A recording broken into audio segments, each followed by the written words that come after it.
Let us go through chapter 2, population dynamics. How do we define population? Now, population is the number of the people that are present in a particular place. Now, the world population, it refers to the number of the human beings currently living. Okay, that does not include the dead people, but the people, those who are living. Now, comparatively, if we look over the northern and the southern hemisphere is all the landmass. So that is where more population is concentrated rather than the southern hemisphere, which is all the water body. So not only that, of all the countries, of all the continents, India and China, they account for more than 60% of the world population alone.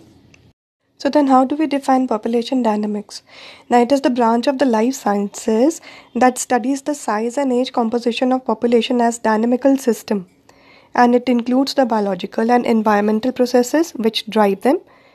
Now birth rate, death rate, immigration, emigration, they are all included in it. Now, why is it useful? Why do we need to have population dynamics? Now, it is useful for interpreting survey data, predicting outbreaks, and evaluating the effectiveness of the control tactics. When we look at the world map that is given in the book, it tells us about the distribution of population in the world. The more dark color country, the more density of population it is there. The lighter, the less number of the people that live over there. Now, population trends all over the world, it has been changing, maybe because of the war or some sort of the disease or natural disaster or political crisis or some political policy as followed by China. Let us go through the term population density. How would we define population density? The population density is equal to the number of people upon the area. Alright, so this is how we get the population density. Now there are densely populated regions in the world, there are sparsely populated regions in the world, and there are the moderately populated regions in the whole world. Okay, now categorically, what are these? Let us go through it. Densely populated areas of the world, they are the one that have developed agriculture and industry as a major sector. So it includes the Eastern Asia, South and Southeast Asian countries. The moderately populated regions of the world, they are the one that lie in between sparsely and densely populated areas, like the regions of the central USA, Central America, South America. Like one would also find that the economic growth, there has been a subtle increase in the population as many people, they move for the better employment opportunities here. Then we have the sparsely populated regions of the world. Now these are the regions where the living conditions, they are not appropriate, like they are highly unsuitable. Maybe the climate is one factor, the availability of water, then maybe the desert area, or maybe the extremely cold condition that exist over here. So equatorial regions, polar regions and desert regions of the world, they are considered to be the sparsely or thinly populated areas of the world.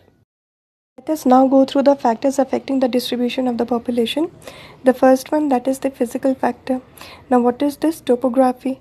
Like more people would settle in the plain area rather than in the mountain area, because the plain area cultivation can easily be done, then the construction can easily be followed. Living conditions, they are more appropriate if the area is a plain one rather than the mountainous one. Climate, like neither to hot conditions nor to cold conditions, the climate is appropriate. Like Thar Desert, it is very difficult to live in.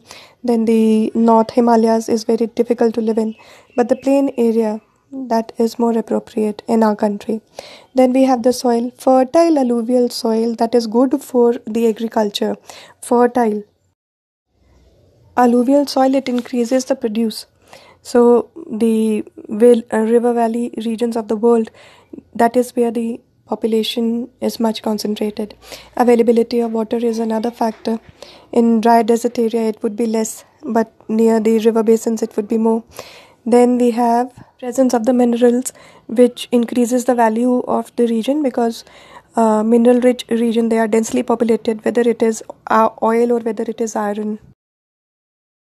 When the improvement in the physical factors it take place, then the less attention is given to the physical factors, economic and socio-cultural factors, then they take over. Now, what are these factors? They include the development of the industrial sector, the good transportation system, urbanization, and good government policies. Then we have the historical factors. Now, historical factors, they are taken quite into account while explaining the patterns of the human population distribution, because wherever human population it is settled, those cities, they are more developed areas of the world and densely populated too. Let us go through the topic of the population growth now. Population growth, it is defined as the increase in the number of people that live in a given area for a specific period of time. Alright, so if we have to define as a formula population growth, it equals to birth rate plus immigrant minus death rate plus emigration. Alright, now what is migration? Now migration, it means the movement of the people from one country to another country. So emigration is the movement of the people out of a country, and immigration, IMMI, is the movement of the people into a country. Alright, I hope you get the difference now. Now refugee is a person who has left their home and they do not have the new home to go to. So this was the concept of the population growth: migration, immigration, emigration, and refugee. Let us now understand the concept of overpopulation and underpopulation. Now, overpopulation, it refers to the excessive population in a given geographical area where the number of people, it surpasses the available resources that are required to maintain the basic standard of the living. It means that in a given area, the number of the available natural resources like water, soil, forest, minerals, these are our natural resources. If the number of people is more, then what would happen to the natural resources? It is bound to be less, thereby affecting the basic quality of living of the people. Now, what are the impact of the overpopulation? Because of the overpopulation, it is occurring in a country because of the number of factors like the medical facilities which are good, the reduced mortality rate, the technological advancement is there, lack of family planning. Now, negative consequences, they are like the depletion of the resources that takes place. Then the population increase, it leads to the increase in pollution also. Then the unemployment is also generated, leading to poverty and unrest and higher crime rates in the society, poor health and sanitation conditions. Then overpopulation, it also leads to the high cost of living. Then number of the resources, plants and animal species, they become extinct. So these were the negative consequences of the overpopulation. Now let us understand the term underpopulation. The population of the geographical area is less in comparison to the available resources. That is, available resources are present in abundance and are not completely utilized. So what does it mean?